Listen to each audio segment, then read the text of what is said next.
Now let's turn to the Middle East, where a deadly Israeli airstrike has killed at least 33 people and wounded over 80 in Gaza City, according to Gaza's Civil Defense Agency. Many victims were children, and the blast, one of the deadliest since fighting resumed in March, struck the Al-Rimal neighborhood in the afternoon. While Israel has yet to comment on the strike, international pressure is mounting. UN experts warn of a looming moral abyss and potential genocide if the international community fails to act. Humanitarian groups say conditions in Gaza are dire, with starvation, a collapsing health system and a blocked aid. Let's listen in to what one of the witnesses of one of these latest strikes said about the state of Gaza.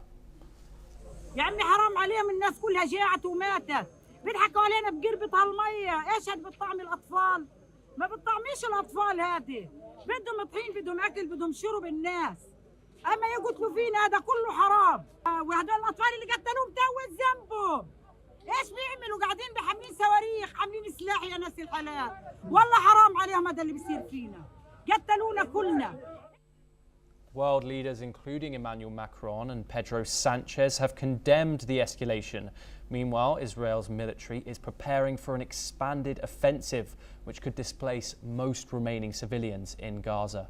Simultaneously, the fate of 59 hostages held by Hamas, 35 of which are confirmed to be dead by the Gaza Health Ministry, continues to strain Israeli society.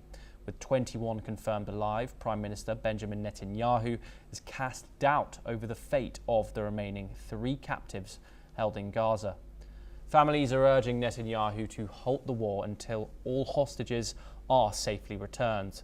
Here's what the Israeli Prime Minister had to say. אנחנו יודעים בוודאות שיש 21 חיים, על זה אין ויכוח.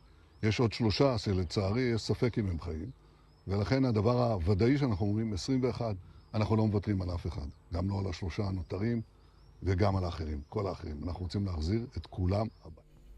As international calls for restraint grow louder, Gaza's suffering deepens and the world watches again on edge. To discuss this in further detail, we're joined by Dr. Punsara Amari Singh, international defense expert at the Kotawala Defense University located in Colombo, Sri Lanka. Thank you very much, Dr. Amara Singh, for joining us on the program. Doctor, calls for international aid to be let into Gaza grow by the day.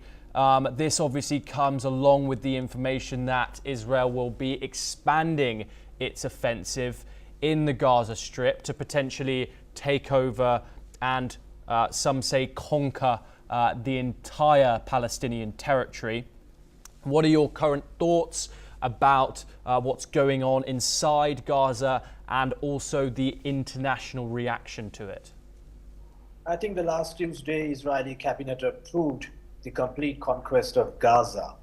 And since then, the Israeli offensive has been extremely severe. It is not an exaggeration to say that since the total collapse of the ceasefire agreement on the 19th of March, Israel has been extremely crucial in its military efforts throughout the Gaza, paving the path for a total eclipse of the Gazan lives. So if you look at this entire trajectory from a legal perspective, that seems to be a blatant violation of international law. You can even use the Common Article 3, which applies to all the state parties to the Geneva Convention. Every state has a minimum responsibility to provide, the maximum responsibility in providing the protection, highest protection for the civilians, which has been blatantly breached in this context. But from the other side, one can argue that Israel has been a persistent objector to international law because Israelis have not neither ratified nor signed the 2 additional protocols to the Geneva Conventions in 1977. So Israel is not worried about international law. But then again, if you look at the realistic ground, there can be certain repercussions in the long run for the international image of the Tel Aviv.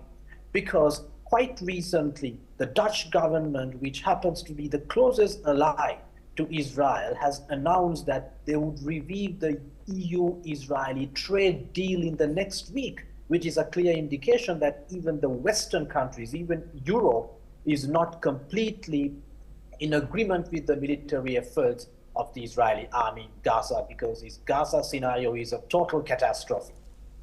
Yes, and Dr. Amara Singh, I wanted to now talk about the growing pressure which Israeli Prime Minister Benjamin Netanyahu is facing domestically from the Israeli population. There's been repeated protests about his handling over the release of the hostages. He has obviously, throughout this entire war, echoed that he wants the hostages released.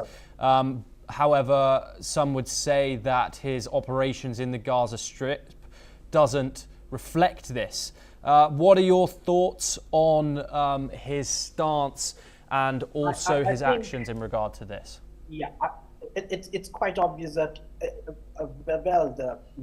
Netanyahu's statement did not come out of the blue. It came right after the statement made by Zara Netanyahu, right? Benjamin Netanyahu's wife. So she was making a statement about the number of the captives held under Hamas in Gaza. And Netanyahu made a statement expressing that there is a sense of uncertainty about the lives of 3 hostages under the Hamas custody. So it becomes pretty much obvious that Netanyahu's government, which is at stake at the moment, is facing a severe pressure in the domestic context. And also, it should be noted that a few days ago, the IDF released a statement indicating the military objectives of Israeli Defense Force in Gaza, right? Within that objectives, their number 1 priority is to defeat Hamas through and through. Secondly, they want to take control of Gaza. Thirdly, they want to demilitarize the entire region. So bringing hostages back to Israel stands as the very last objectives, which has received furious reaction from the Israelis. Because after the 7th of October, the Israelis started this operation with the full expectation of bringing their hostages back. So how can it be possible to see this objective as the very last one in the list? So now I'm pretty sure that in the days to come, the Netanyahu's government will face severe resistance within the Israeli civil society. Thank you very much, Dr. Pansara Amara Singh, for joining us on the programme.